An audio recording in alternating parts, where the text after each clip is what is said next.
Hey y'all, this is Johnny Five from Flobots, and you are watching Constantly Positive. Hey, how's it going, everybody? Welcome to the channel. You know the YouTube nonsense. Like, follow, subscribe, everything like that. But I'm actually going to step it up one more little bit.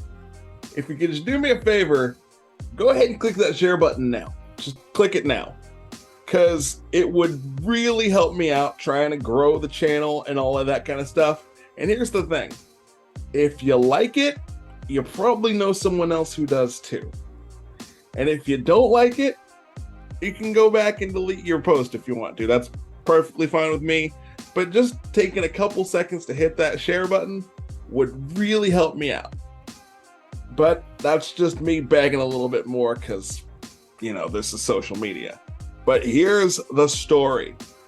I opened for Flobots on 10 minutes notice on Monday. And it goes like this. So a few months ago, it was announced that Flobots was going to be at the Bottleneck in Lawrence. And I'm just like, okay, first of all, I've missed Flobots every other time they've come to town. So definitely getting in on this one. And then on top of that, I was like, wait a second. Dog hair. I could open that. You know, I didn't see any openers on the post that were on the tour. And I didn't see any other locals that were mentioned. So I posted, you know, Facebook. I sent contact messages to the promoter. I contacted the Bottleneck. I even sent messages to Flobots and never heard back. So a couple weeks went by, did the whole same cycle all over again. Still hadn't heard anything. So I went ahead and bought a ticket, which not a problem. I'm down to go to a show. So I was like, I'm just going to enjoy it anyway. So fast forward to the day of the show. I show up for the VIP meet and greet. And, you know, we're all hanging out and Flobots is on stage sound checking. So we're just kind of hanging out around the venue.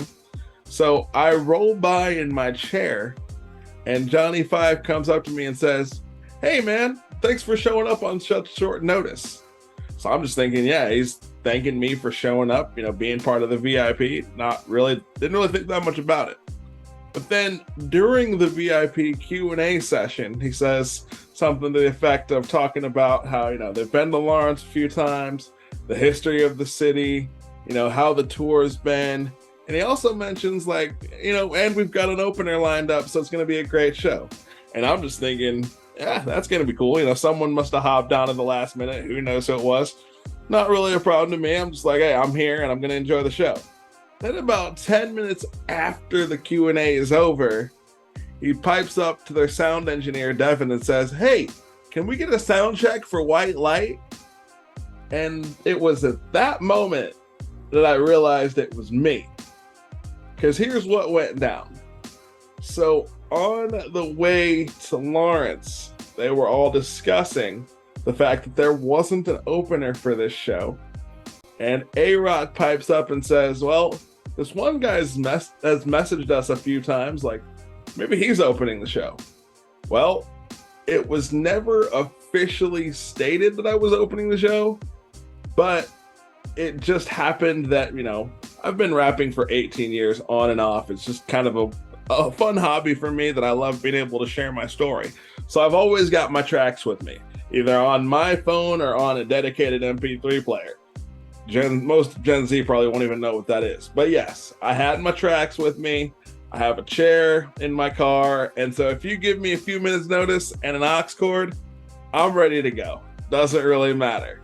So that's the story of how I ended up opening for Flobots on 10 minutes notice. And then just a few more other things about that night. Like I said, the VIP meet and greet, that was super awesome, getting to talk to everybody. But also hearing stories from the other people in the Q&A. That was awesome as well. One person who actually had a patch on their jacket that said, "Your heart is a muscle the size of your fist. Keep going, keep fighting." I just thought that was awesome. But then they actually shared a story of the fact that their mother is the one who introduced them to Flobots. So their relationship that formed through Flobots music And it sadly enough happened to be around the 1-year anniversary of that person's mother passing. So we got to hear the impact that Flobots had on that person's life through their mother, and that memory living on through this show. So I thought that was pretty cool. And then another person actually asked, who do you always keep with you? Whether that's, family that you miss on the road, or someone who's passed that you keep near and dear to your heart spiritually. So hearing those answers was also a really wonderful thing. And then the question I actually got to ask was about the song White Flag Warrior. It actually features the lead vocalist of Rise Against. So that was neat to actually hear the backstory of how that all came about, seeing as I grew up listening to more rock music and I ended up being a rapper. So being able to actually hear the story of that collaboration and how that relationship formed, resulting in that song, was just kind of something kind of cool to me personally. But as far as being able to open the show, the way that all worked out, I love moments like that where I get to share my story.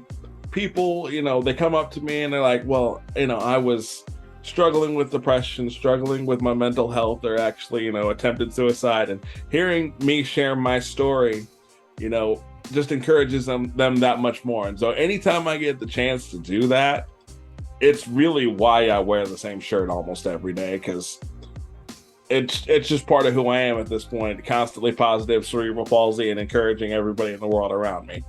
That is the story of how I opened for Flobots on 10 minutes notice. Have a good night, y'all. Like, share, subscribe, and peace.